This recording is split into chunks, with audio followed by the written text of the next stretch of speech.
squaring off with his current deputy chair, Loyiso Masuku, who's also the MMC of Finance. Other names that are being thrown around for the deputy position is Alex Masilo and Eunice Mgcina. For regional secretary, you have Sasabona Mangaye versus Lebogang Shabalala. Deputy secretary, regional secretary, I beg your pardon, Oliver, is Nomoya Mnisi and Lerato Bob. You look at the likes of Tshwane, you have Eugene Bonzo squaring off against Mr. Bushielo, Franz Bushielo. The position of deputy is Tangi Mukhale, who is also the MMC of Transport, Roads and Transport in the city of Tshwane.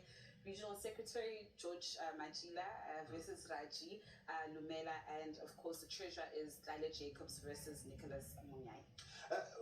At the conclusion of these three conferences, Tshwane, Ekurhuleni was in August. Yeah, so yes. That already happened. Yes. So there's Tshwane in Johannesburg yes. that needs to happen. Mm-hmm. Does it paint a picture for us where the province is going for the ANC's elective conference, and of course when that takes place, and where that might lead to when the national picture begins to take shape? It definitely does. And I mean, remember we covered the ANC roll call quite extensively, and remember the ANC wants to put in measures where they will actually now monitor the various municipalities, somewhat taking a model of, what Gauteng actually has in terms of the barometer. Now, we heard the Secretary General of the ANC, Mr. Fikile Mbalula, saying that each municipality will be monitored and the performance thereof. If councillors, if mayors are not up to the task, will not actually, fulfilling their mandate, then unfortunately they'll just have to vacate the position. But I think it's very interesting, especially ahead of next year's local government elections. Yeah. Is it still as competitive given where the ANC is electorally?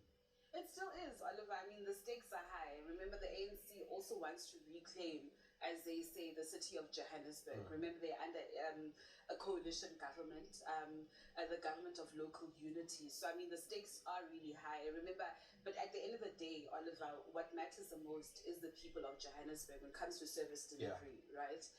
Put politics aside, are people getting the water that they need, abolition facilities, electricity, and all of these things? I mean, some people in the north of Johannesburg haven't had water for the last 3 days. You're also tracking the Matlanga Commission. Matlanga Commission is coming up.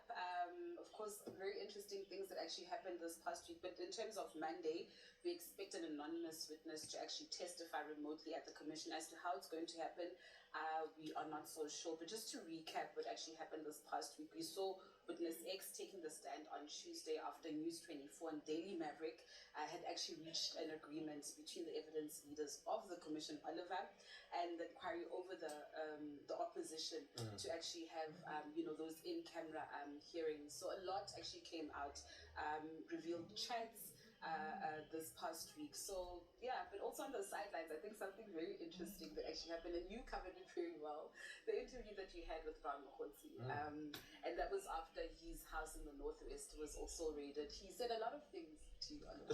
The most shocking of it was that he claims to have the necessary authorization to access state crime intelligence information, and he told me, I'm not Matlanga, he won't tell me what the basis of that authorization is, and I'm hoping to hear that come up either before the ad hoc committee or the Matlanga Commission. And of course, he will be appearing at the Matlanga Commission. We're not so sure when, though, but yeah, these are just some of the stories we have on our radar. Natasha Phiri, thank you so much for that. Really do appreciate it. Natasha Phiri.